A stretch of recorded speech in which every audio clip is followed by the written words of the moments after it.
Pastor Praveen ఉదంతంలో post mortem report ఎందుకు ఆలస్యం చేస్తున్నారు? ఇది కేఏ పాల్ ద్వారా ప్రారంభించినటువంటి ఒక నెగిటివ్ అటాక్. దానికి కౌంటర్ ఇటు వీళ్ళు కూడా. వాస్తవంగా జరుగుతున్నది ఏంటంటే, మనిషి చనిపోయాడు, పోస్ట్ మార్టం ఆ రోజునే తెలుసు, డాక్టర్లకి తెలుసు, ప్రభుత్వానికి తెలుసు, పోలీసులకి తెలుసు. కానీ ఒక వర్గం రెచ్చగొట్టే ప్రయత్నం చేసింది. అందరు క్రైస్తవులు కాదు, క్రైస్తవులలో తమకున్నటువంటి జ్ఞానం ద్వారా ఆ మతంకి సంబంధించినటువంటి అంశాలని ప్రోత్సహిస్తూ ప్రజలని చైతన్యపరిచేవాళ్ళు కాకుండా, వివాదాస్పద అంశాలు మాట్లాడడం ద్వారా లేదా అన్యమత దూషణని సమర్థించడం ద్వారా తాము హీరోలు అవ్వాలనుకునేటటువంటి వాళ్ళు ఎవరైతే ఉన్నారో వాళ్ళు మాట్లాడటం ప్రారంభించారు. అలాంటి వాళ్ళు సోషల్ మీడియాలో పోస్టులు పెట్టడం ప్రారంభించారు. తద్వారా ఒక సంఘటనని కాస్త మిస్టరీగా మార్చే ప్రయత్నం చేశారు.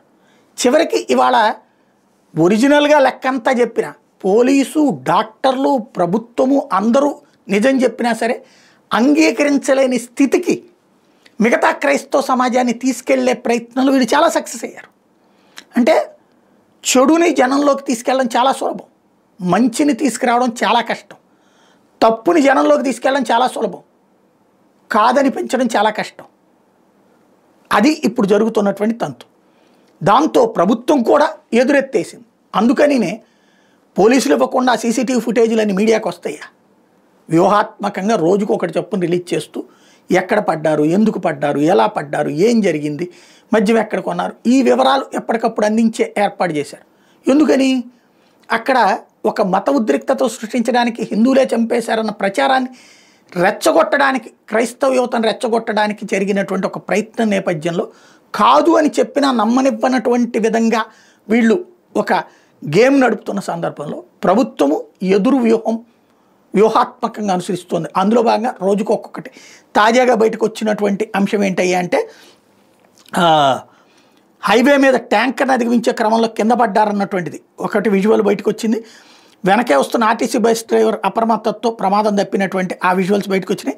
ఎన్టీఆర్ జిల్లాలో ప్రమాదకరంగా ఆయన బుల్లెట్ ప్రయాణం సాగిందన్నటువంటి విషయం బయటకు వచ్చింది.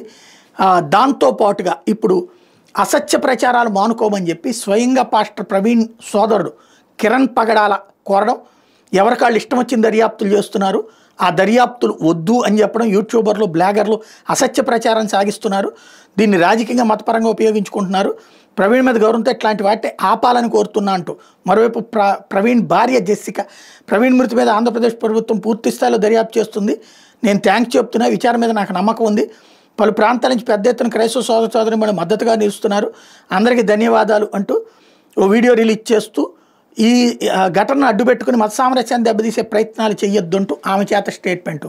మరోవైపు మహాశాన్ రాజేష్ లాంటి వాళ్ళు వచ్చి పాస్టర్ ప్రవీణ్ మృతిని రాజకీయం చేయొద్దంటూ అంటూ ఒక వాస్తవాన్ని వాస్తవంగా చూడటానికి ఇక కుదరదు. దాన్ని రాజకీయ కోణం లేదా దాన్ని ఏమంటారంటే ఎకో సిస్టమ్ కోణంలో, ఎవరి ఎకో సిస్టమ్స్లో వాళ్ళు నడుపుతున్నారు ఇప్పుడు.